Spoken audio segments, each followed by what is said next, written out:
What? Why are you shaking your head? You're welcome.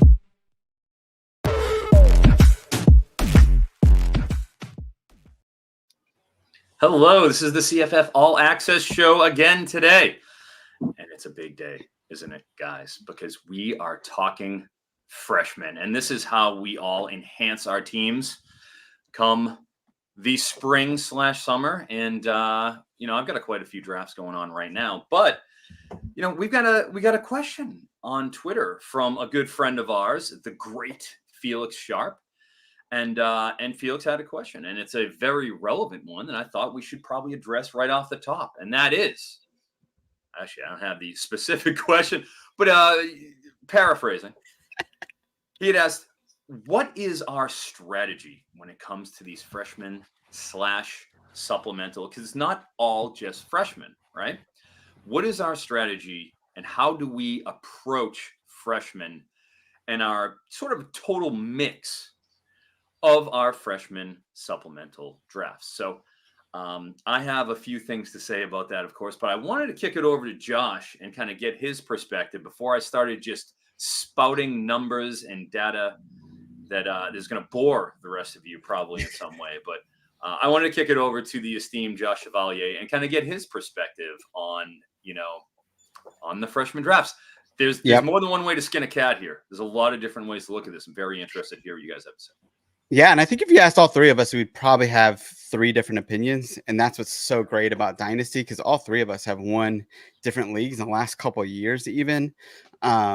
And yet we probably all approach it a little bit differently. And specifically, I think Felix was asking, like, all right, how much do you factor in like group of 5 versus P4 freshmen, right? Because in Devy, it's so heavy P5 or P4 that a lot of times you're going to see people, even from that world, maybe draft those players higher. But then you've got Boise State that literally has, like, Zach, you might have the actual number, but like 10 to 12 years of like 1,000-yard running backs. And so those are so valuable. But the problem is, and you have a kid like Sire Gaines that we may or may not talk about today that's coming up at Boise State. He's a true freshman. He sounds like he might be the next man up. Yeah, and normally you would go, yes, grab him. But in the NIL era, in the transfer at any time, like, you just don't know when a bag is going to come to one of these players that's too big to resist, like a Damian Martinez at Oregon State. And so if you asked me this question 2 years ago, I would have said, yeah, man, I'm actually going to go for system and players that, fit in those different systems. So Boise State running back round 1, like, I probably would have been snatching up Sire Gaines this year. But in this era, I'm starting to rethink things a little bit and going, man, I'm going to go talent and not even try to, I'm going to factor in landing spot to a degree. And we'll talk about that tonight. But at the G5 level, it's so hard to predict whether those players are going to stay there, because the Colin Lacey's of the world, the Jamari Thrashes, right? They are getting bags and they're leaving after a pretty big season at the G5 level. So I am taking that less into consideration. I will say, it based on talent, and then we'll get into other things today. Some don'ts I have for drafting from certain teams. If it's not the top guy, then maybe you don't want to draft a certain wide receiver or running back in a stacked room. But what do you guys think? I mean, you guys probably have a different opinion than me on this. Yeah, Zach, go for it. I'll finish up. Yeah, it's the transfer portal really makes it a lot more tricky. I would say, especially when I'm going into any dynasty draft, really the last year and probably the last 2 years, I feel like there's a lot of talent that hits the portal that you have a better idea of or feel for how they're gonna pan out at certain places, and that kind of leapfrogs any of these freshmen. I still think there's especially when you get down to the G5, it's such an unknown, and sometimes it's so hard to really get any good information, where they might have some freshmen come in that you think is going to be, light the world on fire, but you just can't get any info. And when I'm drafting, I really want to get guys in those early rounds that I know are making an impact on the spring, right? That maybe they're not going to be that RB1, but you're hearing the coaches are talking about him, other players are talking about him, and you're starting to get a sense of, all right, this guy fits in this team and in this system. But kind of to what Josh said, that the transfer portal has changed my thought process on that. And I would say I probably lean more towards trying to get those value transfers, and then take some shots on some freshmen maybe a little bit later. But again, I still think outside of maybe a handful of G5 guys, when you go into these drafts, if you go back and look at any prior dynasty drafts, there's a lot of swing and misses, a lot. And you don't want to have that many swing and misses in a dynasty in those early rounds. And I think that's why it's, for me, I want that known value. And even if you only get a guy for a year or two, I still like that. And then try and hit some of those freshmen that maybe aren't as highly rated, but could make an impact in those mid rounds. That's how I generally approach freshmen in these drafts. Yeah, well, in terms of historically, and you mentioned this, Zach, it's a massive, massive bust rate. We're talking about these prospects coming from high school to college. And for most people, the corollary would be the NFL draft almost, where, most dynasty guys, we're obviously in a different world. They're looking at it like, oh, well, is it a similar hit rate? I've actually got this question recently. Is it a similar hit rate from college to pros as it is from high school to college? And I think I took it on the Dynasty Nerds show. And I had to politely say, good God, no. No. You want to talk about bust rates? We're talking a different level. I went back because I have to research this stuff. I have to wonk out if we're going to get questions like this. So I went back the last 3 years of recruiting. I'm going to start with 2021. I'm going to go position by position in terms of guys who I perceive to be relevant and startable out of the top tier, or the top 40 for quarterbacks, top 40 for running backs, top 85 for wide receivers, and then tight ends are tight ends. So first off, we'll start off with tight ends. Tight ends, you want to take your weight until probably around 7, 8, 9, 10 for the tippity top, and then don't touch them, and then just pretend they don't exist, because you're going to take a while for them actually to go out there and make an impression. Very, very rarely. And it's similar. This is, somewhat similar to NFL. Rarely are you going to get that tight end who comes in as a freshman and just takes the entire room over. We prayed that would happen with Eric Gilbert. It did not.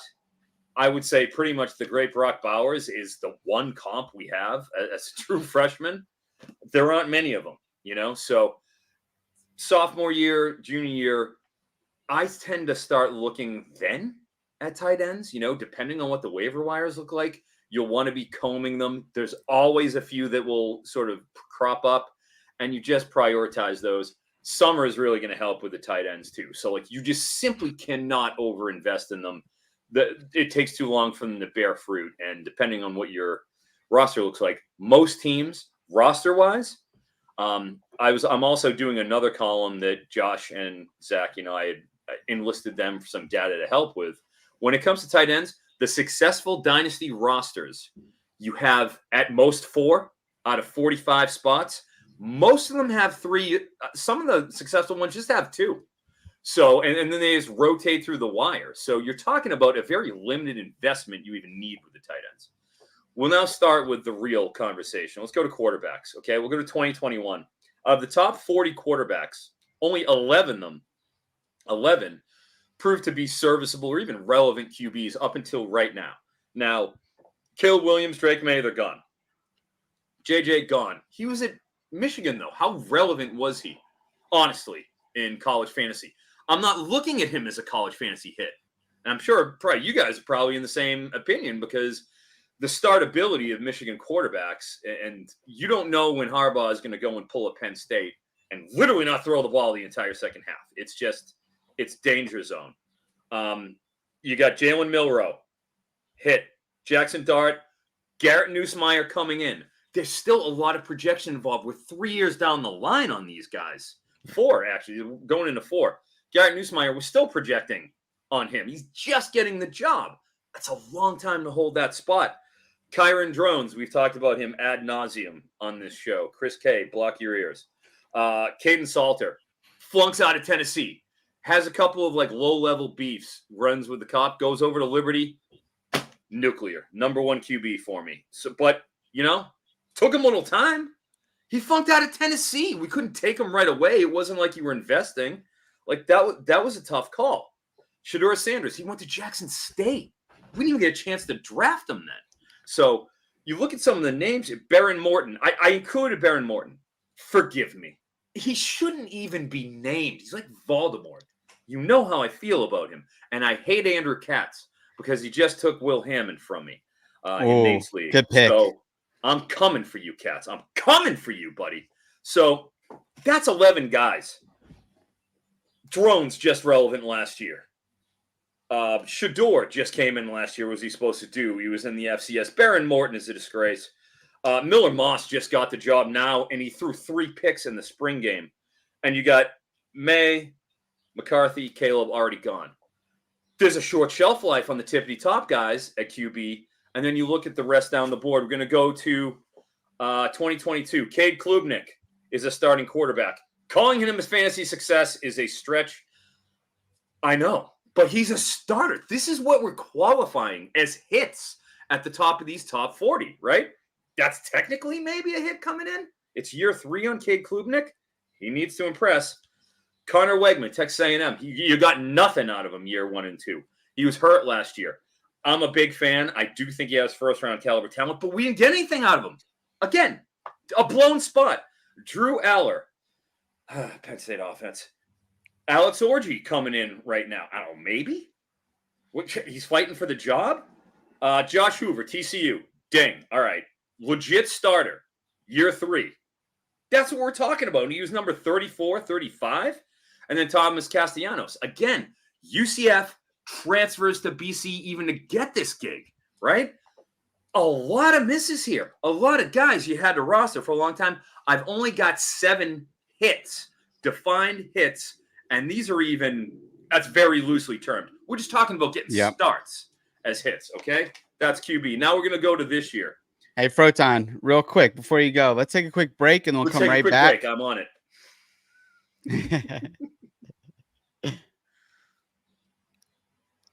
I'm loving this conversation, man.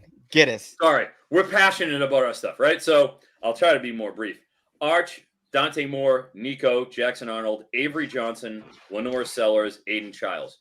We got 7. And that's counting Arch, who isn't playing, but you still, what are you going to do? Right? Till year 3. Yeah. So you probably drafted him first round, right? Yeah, and now exactly. Year 3. And I should probably put Malachi Nelson in there because he's starting at Boise. But again, that's a transfer, right? So we're not even getting him at his original spot here. A lot of projections still involved. But you have 7 guys you can say, boom, I'm getting starts out of this year. Point being, a lot of volatility in that QB room. You're going to have to keep those spots for a longer time than you probably want to hold them in a traditional dynasty format, where I think you have to in every dynasty league, and this is another, sort of tangent point, you got to have those taxi squads. Very important. 5 taxi spots and 3, whatever it is.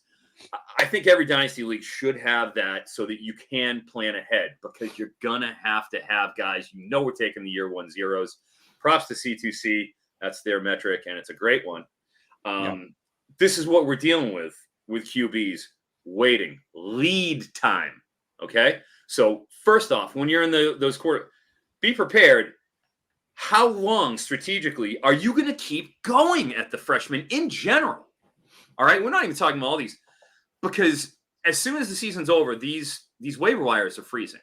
If you're in a 12, 14, 16, even 20, there's still going to be plenty of guys that you're going to look at and say, Camden Benjamin has a path to playing time. I know what I'm going to reasonably get out of him. Running backs who are now climbing the chart, that had a good spring, and they're involved and they're relevant. And that's where the G5 really comes in. Year 2 is really where you're getting a lot of those G5 guys, especially if a limited waiver wire, which is more relevant in C2C. But even when the leagues freeze, you're going to get it. All right, we'll go over to running backs now, okay? We'll be running through.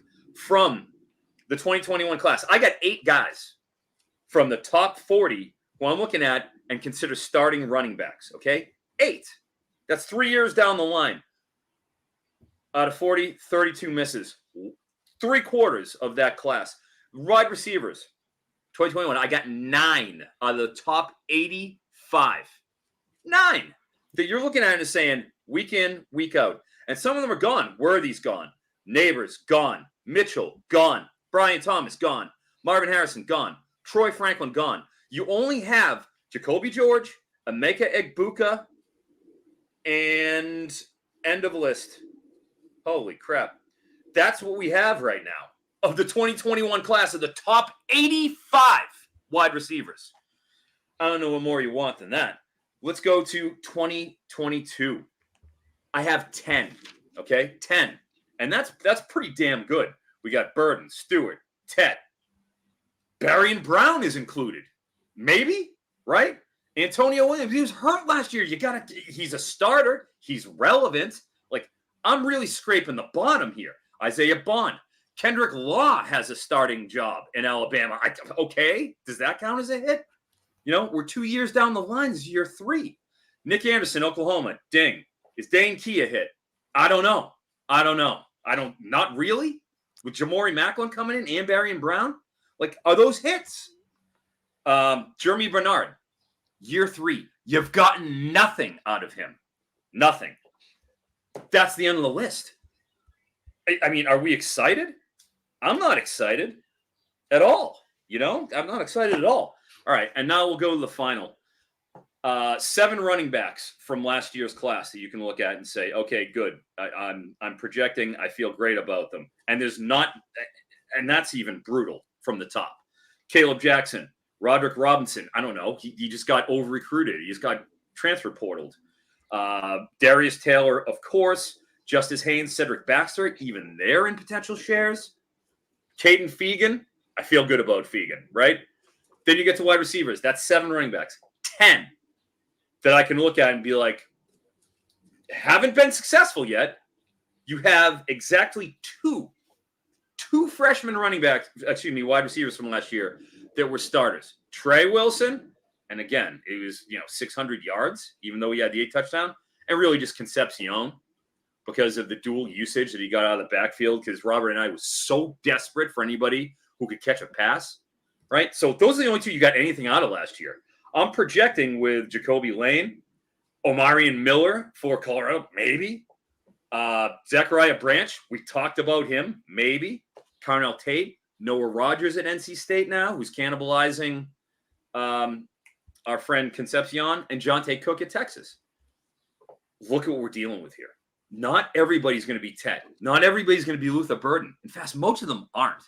So you have to go into these freshman drafts, and this is how I personally look at it. I'm going to go for the first 3-4 rounds. I'm going to take the best. I'm going to take my favorite freshman. If typically in one of those first 4 rounds, I'm going to take a older junior, senior that emerged up top of depth chart, and I know I can plug and play right away. I'm going to get an every week starter. I'm probably going to take one of those in there too. And then from there, I'm pivoting hard. Unless I've got, good camp buzz, because we're doing this in June. We're doing this before August, before summer's open. Everything we're getting is going to come off of the spring. You have to prioritize news. You have to prioritize system. If you already have somebody in Minnesota, if you had Zach Evans last year, bang, you go with Darius Taylor. You want to keep that house in order because you don't know who's going to be the one.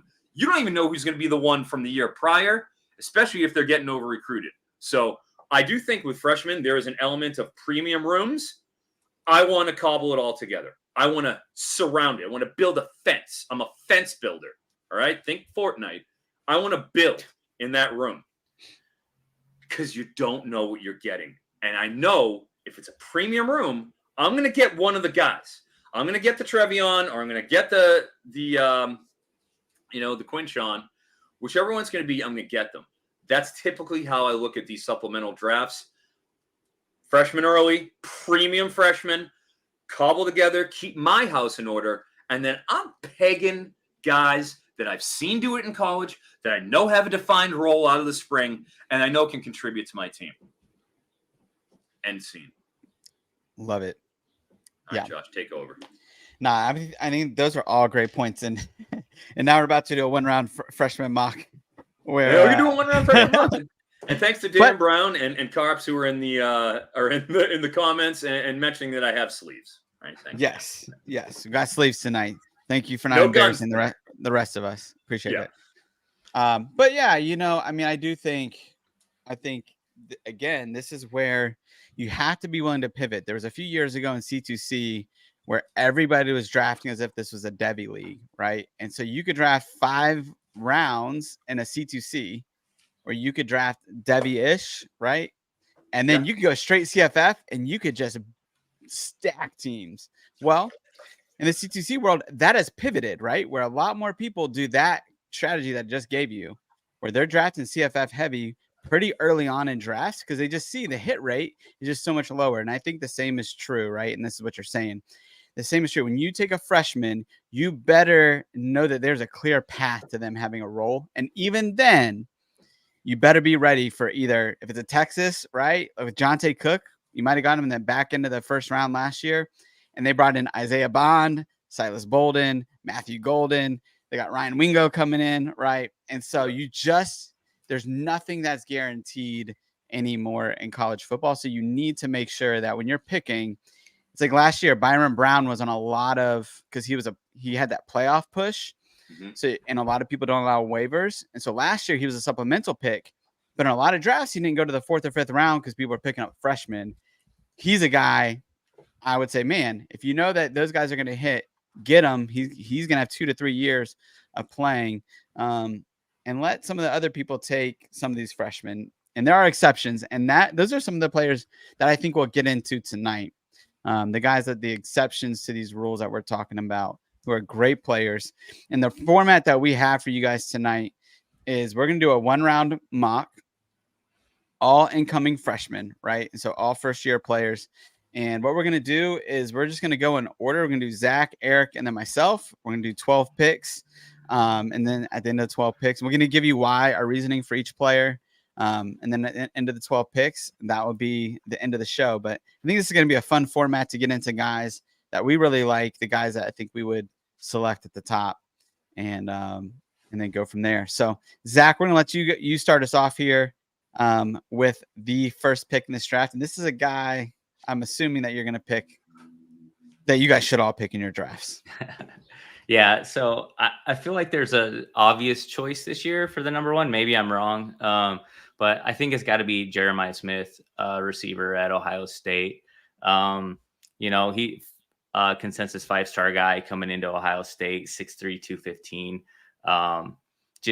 There's a reason why he's a 5-star guy, right? He's one of the best receivers in this class. He's stepping into a situation where the coaches loved him this spring. I feel like they tried to not overhype him, but every time you read something about him, he was doing really well this spring. He was one of the fastest freshmen to get the black stripe off, is after like 3 practices. Like I said, just making plays all spring long. And he's one of those guys. He's one of the few guys, few freshmen that right now we really have slotted as potential starting this year, right? There's not a lot of those guys out there. And he's one of those guys. He's getting drafted in best balls for this year, right? You don't typically see many freshmen, maybe 2 or 3 getting drafted in those picks. So, he's one of those guys that he's stepping into a system where I'm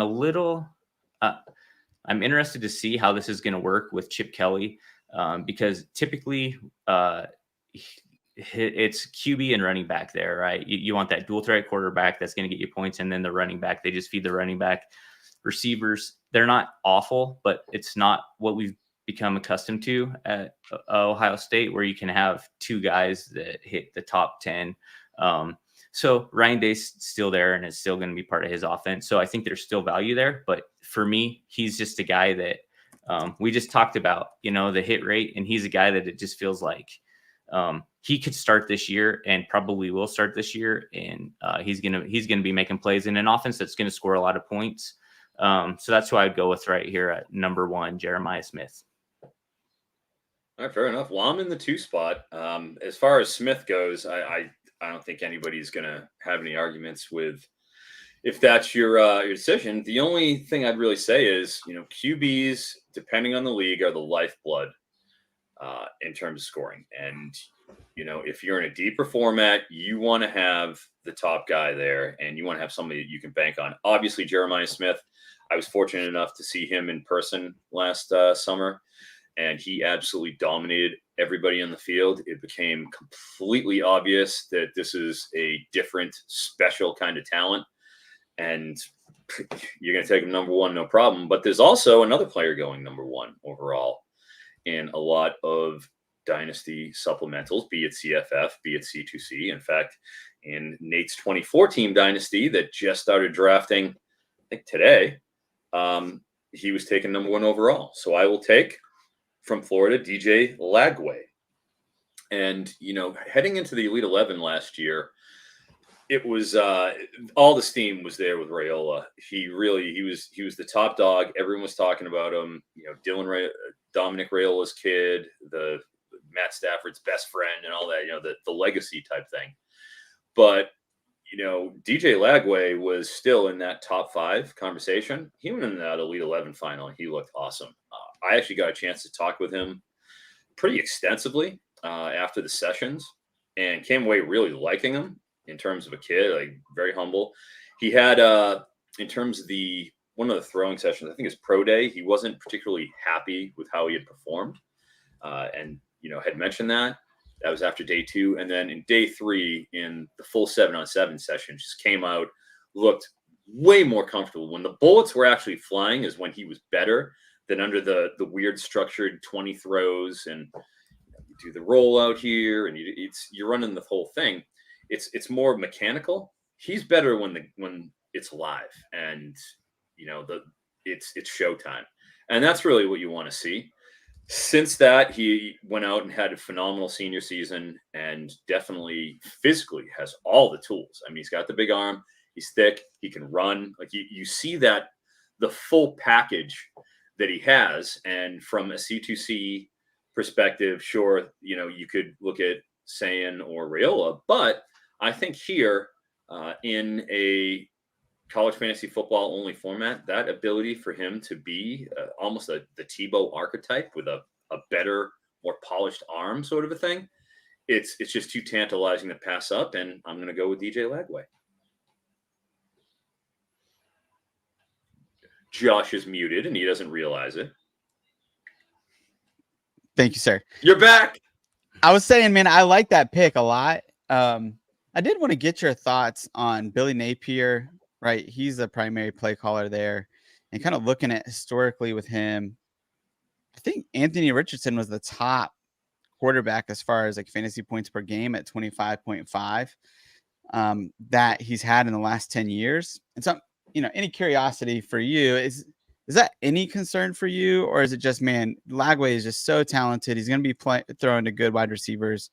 And so talent overcomes limitations of the system. Well, I mean, he's going to sit for a year. That's something that Raiola is probably going to have over him. I mean, Zach could speak to whether or not he plays or not. But with Lagway, again, it's always system. It's always a system thing with these Florida guys. It's never talent. It's the system. Yeah, totally. And here's the thing. We're going, and I don't want to go too far off of it, but we're going off a system that has a trajectory in the Sun Belt Conference. He's in the SEC, and I've said it before, but what do you think happens in year 3 of Billy Napier? Do you think he's just going to Levi Lewis his way through this? Is that what's going to happen? Is that what he's going to do? I don't think so. I don't think you're going to get the same deal that you got in Louisiana, because he can go back to the Sun Belt anytime he wants. He gets fired in Florida. He'll have a job tomorrow in the Sun Belt. You aren't going to get back to the SEC. He could do whatever he wanted at Louisiana. He was a better recruiter. He had better talent pool. He was pulling all the guys who weren't going LSU out of Louisiana, fertile ground.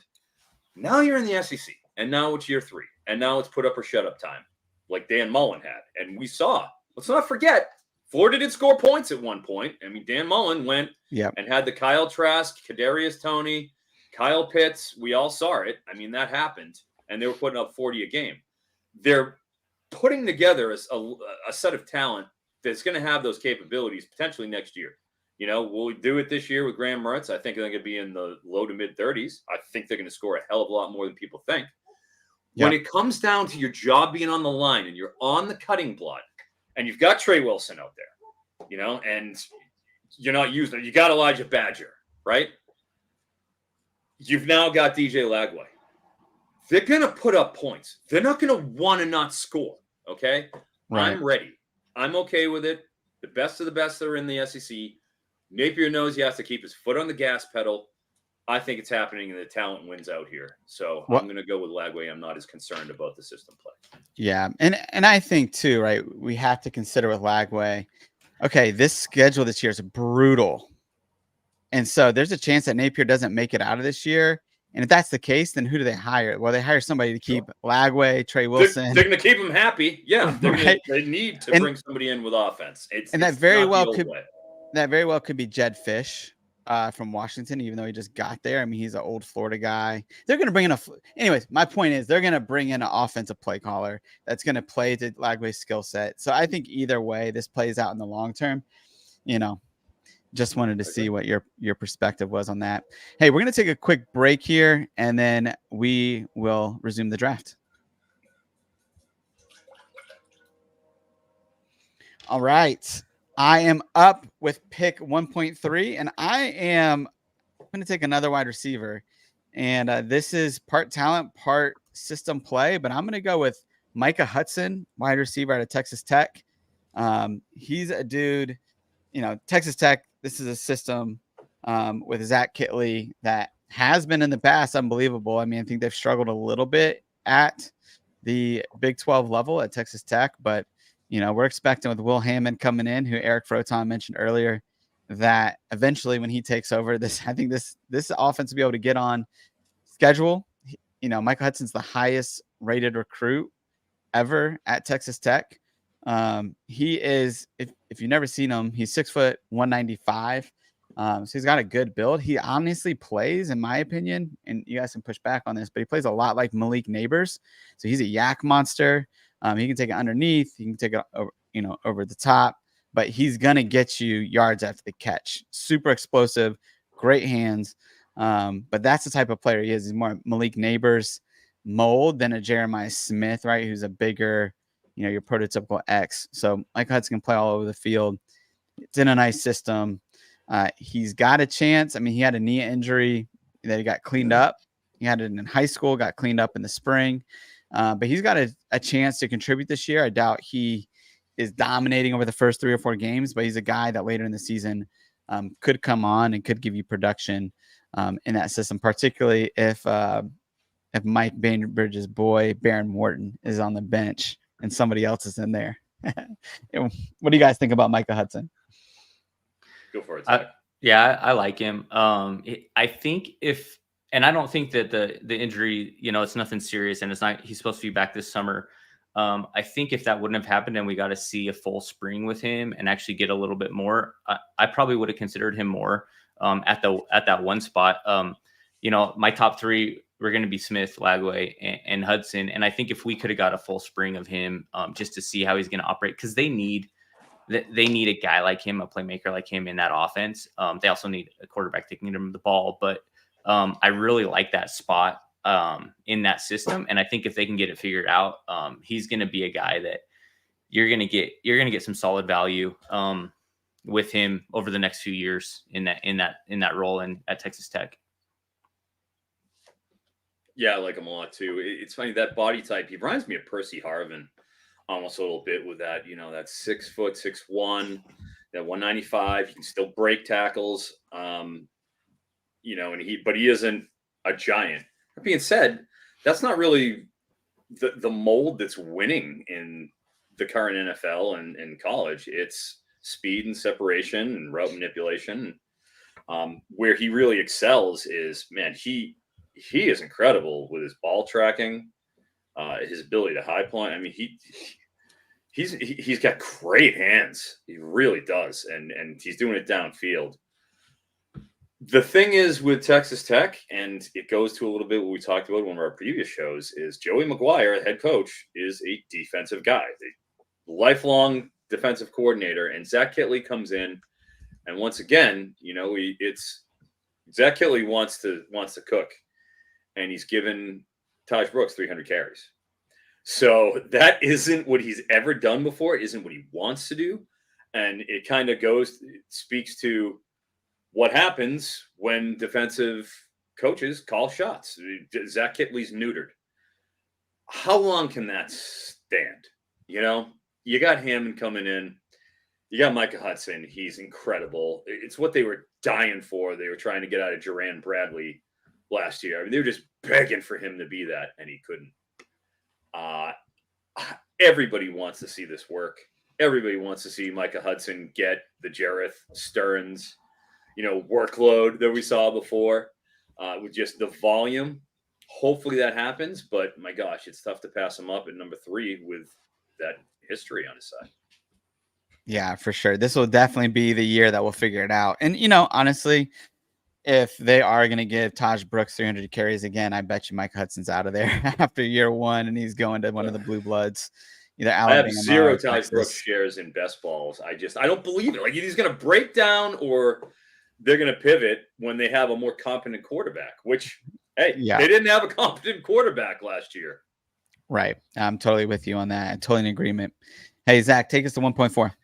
Yeah. So originally I was going to go receiver here, but I think I talked myself in the last 30 minutes. I would go running back here, partly because after talking with Josh a little bit, just kind of on some of these freshmen, it's just not as deep this year. And I think there's one running back I really like. So I would want to go out and get him.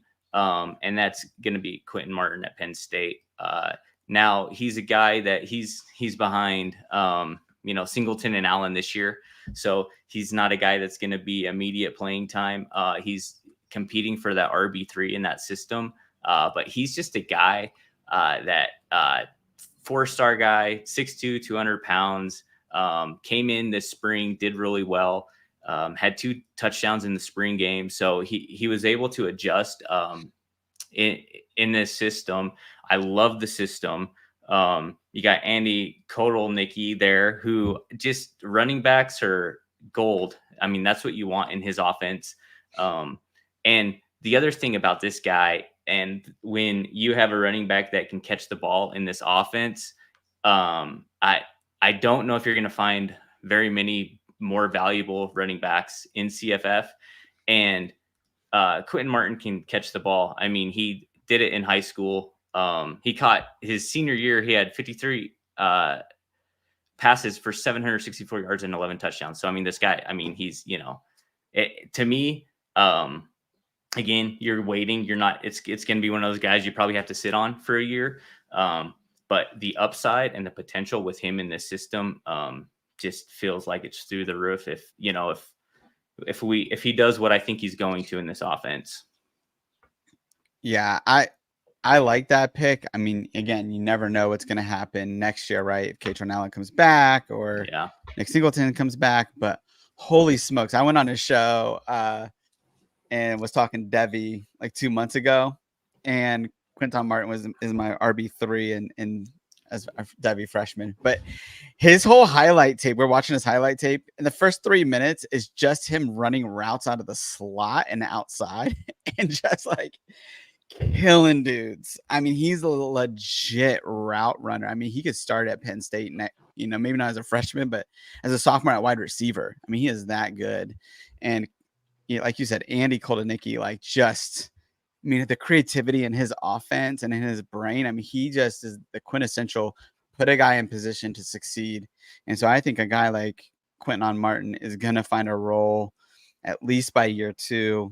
And he's going to be really good. So I like that pick. Have you watched much of him yet, Froton? Oh, yeah. Yeah, I checked out Quinton Martin, of course. And they also have, it's funny, it's the same deal with Penn State every year. They brought in Katron Allen and Singleton, and then this year they do the same thing. Like, all right, we're going to go with the bigger, more complete back at Quinton Martin. Then we're going to bring in Corey Smith behind him, who was 170 pounds. Not the same as, right, 220 and 220, which a couple of just beasts with Allen and Singleton. But it does have the thunder and lightning dynamic, and especially as you mentioned with Andy Kotelnicki, lineage-wise, followed, of course, the great Lance Leipold from Buffalo over to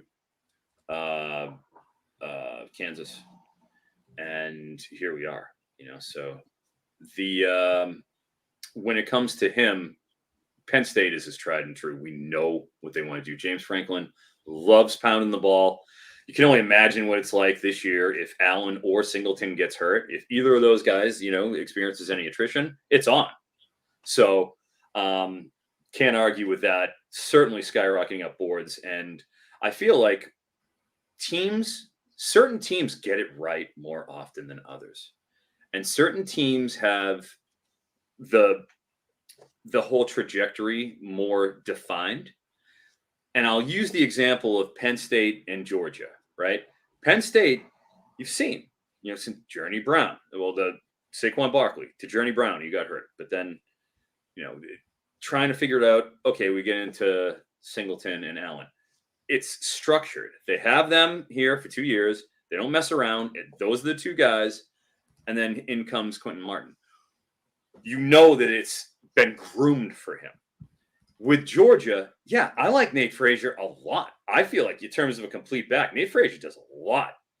And, you talk about the ability to run passes. Frazier can run a wheel route or two. I watched him run some stuff out of the slot, run some screens, and look great doing it and be able to get skinny in the hole. He's always jigging, like doing the shoulder fakes. I love his style. But how many times have we seen Georgia running backs come on in? Oh, Andrew Paul, he's the greatest thing we've ever seen. Oh, my God, Branson Robinson, he's 230 pounds. He's going to be good. Kendall Milton. And they're gone. Before that. Yeah, and then exactly. Thank you. And they're gone. So, some there's a pecking order in some places where there's just more loyalty, where they know what they want, they get it, and they're happy with it. Georgia's never stopping recruiting. They're always over recruiting. You're always in danger if you're having one of their guys. And this is no different. Roderick Robinson, too. I watched him dominate 2 years ago at the Elite 11. He was the Jeremiah Smith of the Elite 11 2 years ago. Yeah, I mean, everybody was just too much. And he's doing it out of the slot as a running back. He was killing people. So I'm just like, oh, my God, what happens when he gets between the tackles? In comes Trevor Etienne, you're 2 years. You got to wait 3 years till he's relevant. So that's not how Penn State rolls. Totally understand. Security is so important at the top of the draft, and you're getting that with Martin. Yep. You have to understand tendencies. This go back to the beginning conversation, right? Even more than just a P4, G5 split, you got to understand the tendencies of teams and what they're going to do and who they're faithful to or over recruiting, stuff like that. So that's a great point, Proton. Why don't you take us to 1.5? Yeah, I'd love to take a QB, but I already took one. So I'll wait a little bit. I'll let you guys have your shots at them, and I'll pivot over to wide receiver again. I'm going to go to Alabama. I'm going to take the guy who reclassified from 2025 to 2024, Ryan Williams. Again, that same archetype of the 6'1" light, though. That 165-ish. We look and almost you look at him, you see some of the Xavier Worthy. I just can't help it in terms of that ability to take the ball, and as soon as he gets it, he's accelerating, and he is at top speed extremely quickly. He's in a snap. He takes it, boom. As soon as he plants that foot and he decides he's going upfield, he's a rocket ship. And again, as we discussed, he's 17 years old. Reclassified in 2025 to 24. He was a two-time, Mr. Alabama. Sophomore and junior, he's coming in. You have the Kalen DeBoer era, which sure he'll sit there and he'll learn. But what did Kalen DeBoer just do? What did he do when he came in to an already established running wide receiver room that was picked by Jimmy Lake? And he said, "Hey, okay, there's plenty here for me to work with. Polk, McMillan, Adunze, bang, all top three, first, second, third rounder. Actually, McMillan might have been fourth. Regardless, 3 NFL draft picks right there out of the gate. Ryan Williams is already there. He's an Alabama kid. He was going. He's the same recruit. He came in and he stayed. Oh, boy. Is he going to be rewarded by Kalen DeBoer for staying? You're going to have a couple of serious seasons in 2 years. It's going to happen. Maybe Bernard's the guy this year. Okay, fine. But, dude, I ain't afraid of Kendrick Law. Right? He ain't stopping him. I'm ready. and give me Ryan Williams.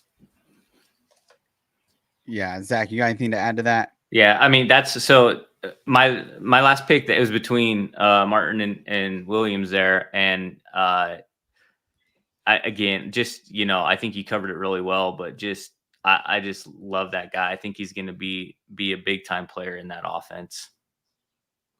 Yeah, I couldn't said it any better than you guys. The opportunity's there for him to compete with touches right away. If he is too small or too young, I mean, he's going to be. If Bernard has a year that we're expecting, he'll go pro, and then we'll see Ryan Williams step into that wide receiver one role in a dynamic he could offense. do it right. Who knows? By the end of the season, after he gets his feet wet, like I'm not afraid of Prentice or Law in any way, shape, or form, keeping him off the field. I'm just not. Ryan Williams next year, it's on. It's on next year. His talent is crazy. Yeah. So I love that pick. Hey, we're going to take a quick break here, and then we'll come back and finish out the last 7 picks of the draft. Hey, before we get into the next pick, I wanted to break this up a little bit. Ryan Karp asked the question, so when is it important to draft a freshman who will be good someday but not right away versus impact right away? And is your roster dependent on this answer? Zach, I want to give you a chance to answer this first. You just picked Quinton Martin as a guy that is going to probably have to wait a year. Mm-hmm. And so how would you answer this question? Yeah, no, that's a good question. I think it's dependent on a lot of things. For sure, your roster. Like if you need a running back, or you might want to try and find a guy that's going to help you right away versus somebody that's going to be good someday. I think there are just some guys, and it just goes back to the system, right? There's just guys that fit in the system really well. And a guy like Martin, where I'm okay with waiting a year and knowing that he's probably going to be a guy in a year or two we're going to be really high on, right? He's a guy that we're going to be taking in the first few rounds of a best ball draft. And so it is dependent. But a guy like that, where they're just athletically, they're just above everybody else, and they're stepping into a system where they're just going to fit really well. I like that. Typically, I want to get guys that are going to play right away. And that's why, the Jeremiah Smith pick for me at 1 was he's a guy that's going to play right away. Ryan Williams was up there too, because I feel like he's going to play this year. He might not play a lot, but he's going to be a guy that can make an impact, and his future looks really bright. But it's really a guy that if I'm okay with waiting a year, if he's going to have that a really high ceiling, or appear to have a really high ceiling, like Martin does. But it can really depend on what you need to. I mean, that's what makes Dynasty so different, is you could just have so many different needs, and maybe you're coming in with a team where you have a really good lineup this year, and you can take a chance on some guys that might not be playing this year, right? You just like their upside, their potential. You can take a guy earlier. But typically, first round, second round, I want a guy that's going to get me some value in that first year, unless it's a guy like Martin, where I'm like, I'll wait a year, but I'm going to get that value. I feel really good about getting that value next year. Yeah. Proton? It's not that important for me. I never take freshmen looking at, okay, well, I'm going to get this out of him this year. I'm going to get X amount of starts. I assume I'm not going to get him. It's way more important to have a defined system and just a path. The path is very important for me when we're projecting for CFF, because this isn't C2C. I don't care about how good he is, in terms of his NFL projection. And Felix in the chat, just sort of reemphasizes that point and what he mentioned. And it's just the 247 stuff. They don't care about us in fantasy. They don't care about the college production. That's not what 247 is doing. They're not projecting collegiate performance. That's what we're trying to do. So I never look at a freshman as this is my guy this year. I'm going to slot him in. He's going to save me. It's all about year 2. Year 2 is the most important thing. So if there's somebody who's right in front of him, I'm going to be less inclined to take somebody, and unfortunately, I guess like Kedron Young would even be kind of relevant in this for Notre Dame, where it's just like, he's got such a look at that room, and just his skill set doesn't fit in there. And you got Love, who does everything. He's taking the slot roles. You got Price, who's a hammer, and Jabron Payne's hurt, but then he'll be back next year.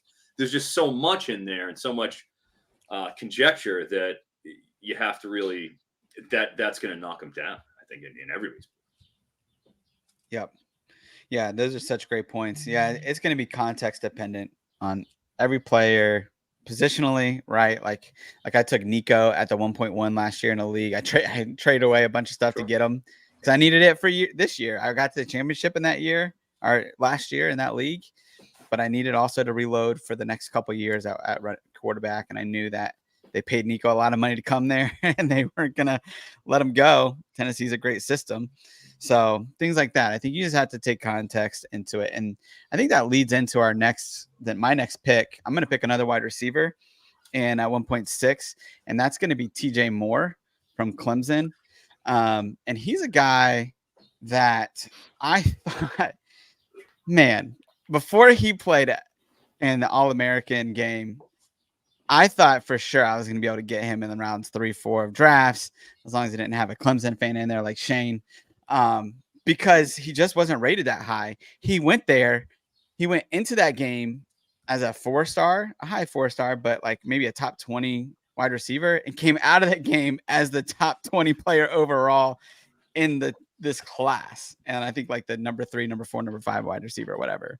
So TJ Moore is a guy that I absolutely love, though. I mean, I think his skill set's awesome. Honestly, when he was on the field, and one of the things I take into consideration with freshmen is how they perform in all-star games, because it's like competition. And when him and Jeremiah Smith were on the field together, to be quite honest, he just flat out outplayed Jeremiah Smith. I mean, he was open more than him. He was open underneath. And when you watch TJ Moore's film, you see a lot of him going over the top. He's 6'3", 190, but he averaged 25 yards a catch in high school, or his senior year in high school. But then you see him in the All-American game, and he's catching over the middle. I think he had 12 catches for like 160 yards in that game. It was unbelievable. But TJ Moore, he's coming into Clemson. Outside wide receiver is absolutely open there. I mean, you got Adam Randall and Bryant Wesco, who's another true freshman. Oh, yeah, remember Adam Randall? Remember that guy? Oh, he's going to be the greatest thing in the world. Oh, my gosh. Get ready for the Adam Randall show. Yeah, nothing. Yeah. Now he's fully cucked by TJ Moore. Right. And I think, to be honest, I don't know what other people feel about this, but TJ Moore, to me, is the best wide receiver prospect that's come to Clemson since T. Higgins. I think he's that good. I think he's going to be awesome on the outside. I think he'll start from day one potentially. I think if we're judging Klubnik so far, he just hasn't had an outside wide receiver. This could give him a couple here with Wesco. But I like TJ Moore. I think you see Clemson, they're going to be faithful to their players, right? They want them to stay. And so you know what you're getting. And I think there's something about drafting players early. They're probably going to stay if they're at Clemson, and Dabo is going to be faithful to them. So there is a certainty with Clemson wide receivers or Clemson players in general that you don't get necessarily with other teams. And so I like that as well with TJ Moore. Yeah, I mean, such a great point. TJ Moore, I don't even want to talk about him because I like him a lot. And I'm a little upset you got him at 6 here because there's a draft going on right now. The supplemental, I was on the clock at 12 and I was about to pull the trigger, except I got a really good trade offer from our boy Justin Leo of Volume Pigs. I had to move down. But I'm telling you, I had him all queued up and ready to go. I had him ready to go. Was thrilled to see him at 12. And you hear taking him at 6? Damn it. I'll say this. Cam Coleman got a lot of love this spring. And TJ Moore is just better, in my opinion. He's just better. Cam Coleman, while I understand, he's just a straight-up bully X from like the Jeremiah Smith mold, he's a bully. I'm not seeing fancy releases out of him. I'm not seeing the route manipulation. I'm just seeing a guy who's going over the top and housing people, which is impressive with Coleman. But like feet are a little slow for me when it comes to like his get off. Not seeing a real release package. TJ Moore is fast. and really athletic. Basketball background, I believe. Froton, And, he hit 21.9 miles per hour in high school. Dude, I mean, that's how fast he is. Yeah. I mean, that's some of these guys elite. too. It's tough to calibrate that high school speed to college, and that's really Right. what I saw with Coleman. It's like, well, he's physical and he's big and he's built and he's just ready-made already, and I understand that part of it. But TJ Moore's so much more fluid and smooth, and his hips, his ability to get out of the breaks. It's just he's very fluid for that 6'3", 190, 195. You figure he'll probably clear 2 by the time he matures, and boy, I just think, Easily his frame is big. yeah, he's got a big frame, long frame. I see like he's got a little. If there's somebody who's going to be Tetero out of this class, it's going to be him, in my opinion. That's what I thought too. When I saw boy. him, I thought it was similar. All right, Yeah. fair enough. I hate that pick. Yeah.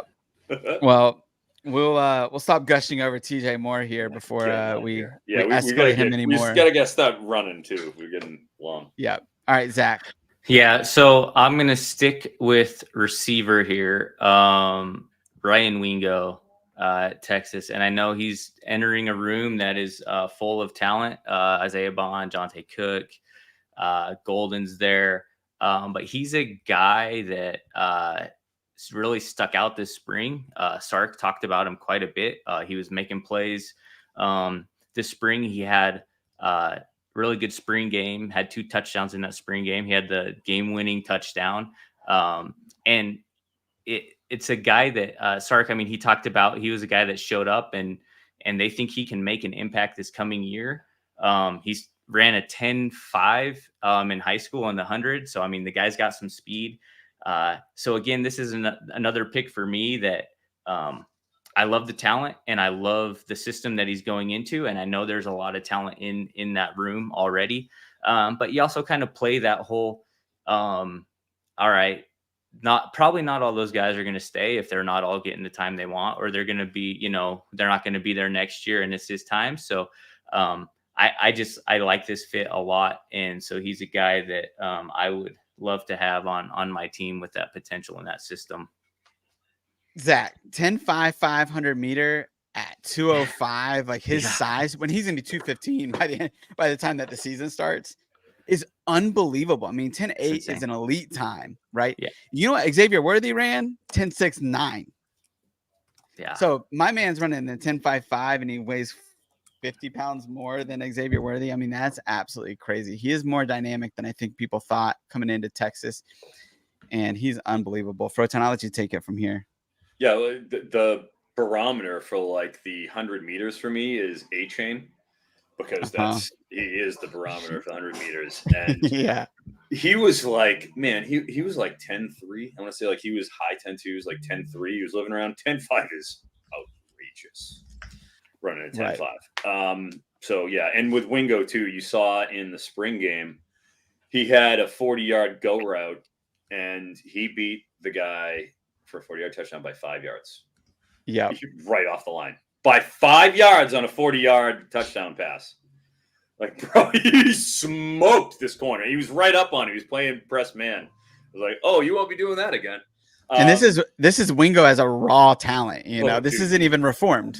He torched that guy. I always want to get to, you want to be careful about spring because you get the Ajay Hall effect. Right. But, that was a different ball game when Wingo looked great. For me, all right, I'm going back to quarterback. All right, I let us get a few more of these out, and I'm going with my guy, my man, Carlsbad High School's own San Diego County product, Julian Sayin of Ohio State. Sorry, Air Nolan. Sorry. Bad news. You're going to be transferring sooner rather than later. It's over. Find a new place to play. Julian Sayin's in town, and I'm going to tell you right now, I see him getting starts before the end of the season. I know I said it before. I'll say it again. He will get a start sometime before the end of the season. He is so good. I can't even, I was there at the Elite 11, saw him for 3 days, and was just blown away because he was, renowned coming in, but nobody expected him to be as incredible as he was because he doesn't have the package that Raiola has and that DJ has. He doesn't have the thick 6'3", developed 225 plus, in real more than that, frame that is just so projectable. But his arm is right there. He can whip it. Not worried about his arm. And it's clean. His ball's coming out smooth as silk. It's cutting through the air. It's the type of thing where he needs to gas it up. It doesn't wobble when he throws his body into it. I was lucky enough in July last year, a year ago, to go out and run a full set of routes with Carlsbad High School and caught passes from Aiden, Sayin, and Julian. Julian Sayin's older brother, Aiden, is the starting quarterback at Penn. So I went out and I caught passes from those guys. I caught a 50-yard bomb from Julian Sayin to end the session. And they weren't letting me off the field unless I caught one. So I was going to have to keep running that 50-yard route, my old ass, and that wasn't going to go well. So I caught it, and I will have that film out sometime. But I've seen it. I've experienced it. I've caught his passes, and it's like it has baby powder on it when it's coming in. Beautiful ball and everything. And he's smart, and he's dead serious too. Like he's all business. He wants to be great.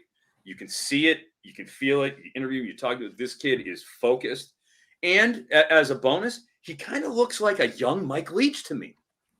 Like I see his face and the hair, and I'm like, my gosh, he looks like Mike Leach, So RIP to the great pirate Mike Leach. And I love Julian Sayin. I have no doubt that he is a first-round quarterback. He is. 2 years ago, it was Jackson Arnold, and I went and I got every share of him I could. I still believe in him. I've got all his rookies. It's Julian Sayin there. He's my guy. I want him. I like it. I like no it a offense, lot. Zach. I know Rayola. No offense. No, I love that. Hey, my next pick at 1.09, I'm gonna go. Man, I'm struggling here. I think I'm gonna go though with Damon Williams from Washington, QB. He's a short dude. Ooh. But this dude, like, what wins in college fantasy football is a dual threat quarterback. And Jed Fish knows how to call an offense. And I could see Damon Williams taking over in the middle of this year. I mean, I could see them getting off to a slow start, letting him figure out the kinks. And he's still figuring out, but like Washington swears this kid is a future star. When I saw him again at the All-American game, I thought he was excellent. He's got the talent and the tools to be around for a long time. And I don't see him necessarily being like a surefire, gone after 3 years type guy. So I could see you getting 3 years of startability out of a Damon Williams. And man, as soon as Fish went from Arizona to Washington, Damon Williams went straight with them. I mean, so he's his guy. He is who Fish is banking his future on there in Washington. And even if he leaves, Damon Williams will find a landing spot and will be great in the future. Another 811 participant, another guy I really liked, certainly. I mean, the spot, it's all there. It all makes sense. We already even have a benchmark with Fafita. With Fish doesn't care if you don't fit the traditional mold. Can you do it? Man, Damon Williams look good throwing that ball out there. And like you said, he's fast. He's athletic. I mean, he is dynamic. I'm concerned about his size. I mean, if he's going to be running like he has the ability, and he should, why not? I mean, he's super athletic. Right. I don't want him to get killed. Right. Is all my only real concern with Damon Williams is just, size. Because like it was him and kind of Colin Hurley around the same kind of relative size. So, like Hurley's a little thicker. Uh-huh. But Damon Williams, it was like him, House Heaney for TCU as well. Both of them really good, really athletic.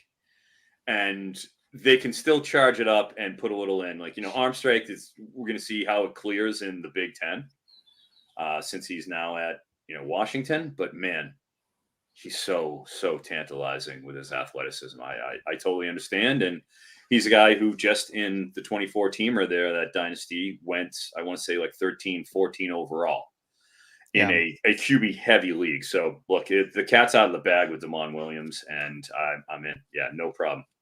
Yeah, one of the things I'll say, he probably won't go this early in most drafts, and that's fine. But I wanted to throw him out there because I want to talk about him. And so you can probably wait a little bit on him. But Dude, yeah, I mean, he's 113. I mean, that's still real close. It's 1-9, that's 113. True. I think you're in the teens, especially in a QB heavy league. Yeah, to your point, Photon, with dual threats, especially when they're smaller, you want to see if there's guys that take unnecessary hits or if they go out of bounds. And Damon Williams is one that I've seen so far go out of bounds when he needs to. Like, he's smart, right? Some guys just aren't smart running the ball and they take unnecessary hits.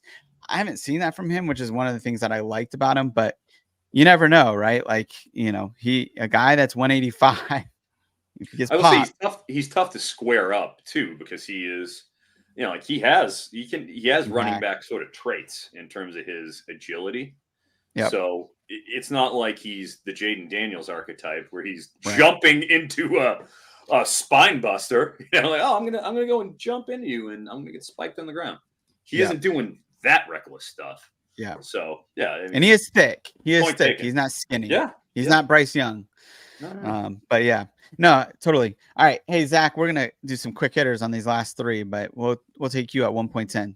Yeah. So my heart says you go Raiola here, but we just talked about the values with a dual threat guy. So I can't go with Raiola. I'm probably going to butcher this guy's name. Luke Kromenhoek at Florida State. Yeah. So, good athlete, great athlete. He started out in high school as a receiver, and then moved to quarterback. Just a phenomenal athlete, and the fit in that system at Florida State. We saw what Norvell had done with Jordan Travis and the value we got with him there. So I like the fit there for him, and again, kind of playing the system and going for kind of a dual threat guy that kind of goes towards the top of my list. Yeah, I'm going to go with. I totally agree. Yeah, no problem with that. Kromenhoek. The good thing about him too, with Florida State, he bought in early in the recruiting process to FSU, and then he went out and he recruited all over the place. When I got to speak with him a little bit at length at the Elite 11 too. He was all about it. He was out there talking to guys. You see him, politicking, like, hey, we got some things going on here. I loved how he totally bought in. Norvell they needed somebody to come in and be that savior. You'll have the 1 year acculturation behind, DJU, and then it's his gig.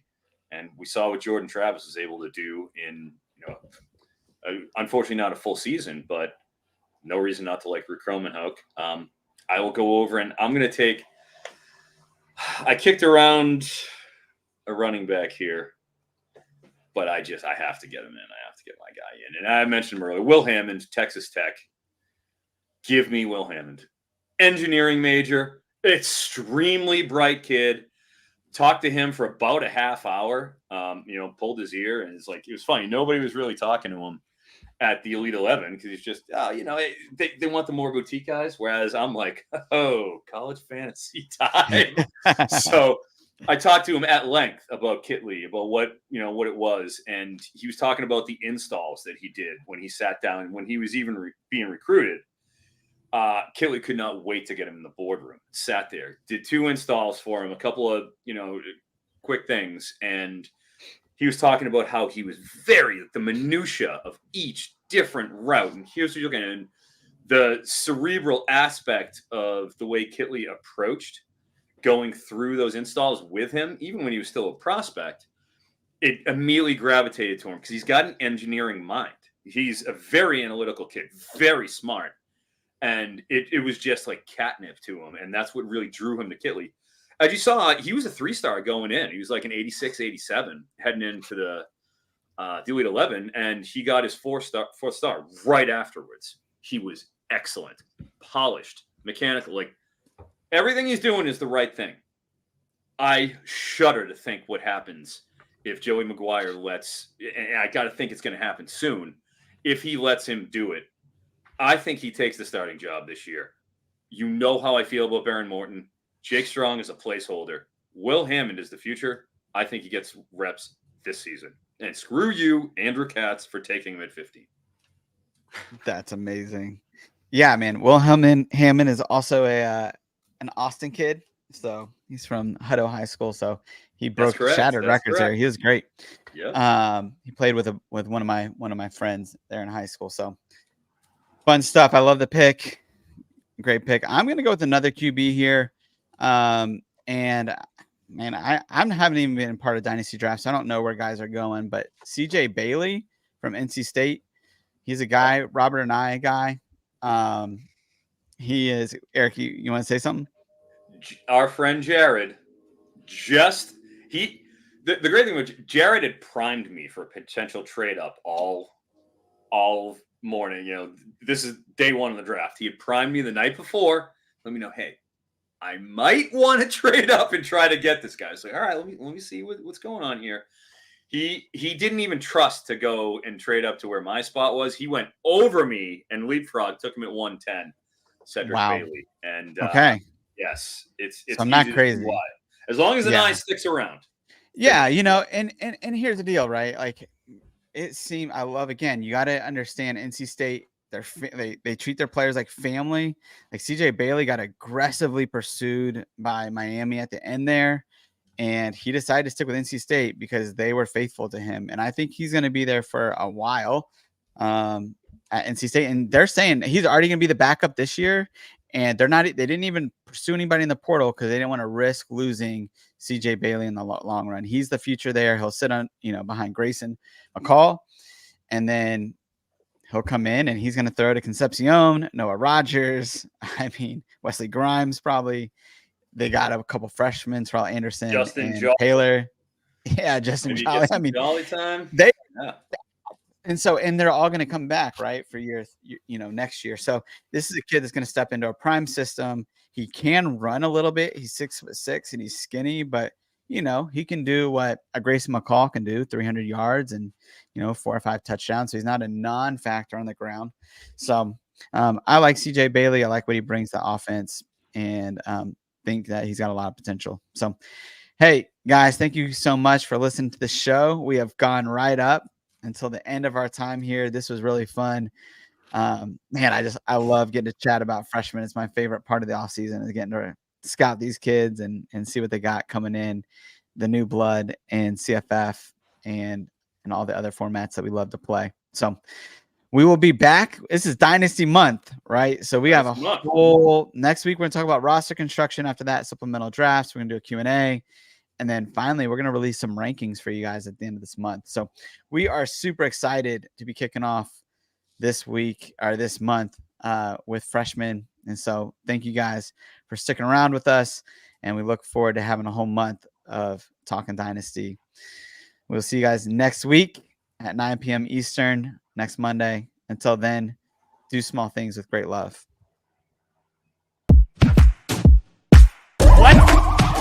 What? Why are you shaking your head? You're welcome.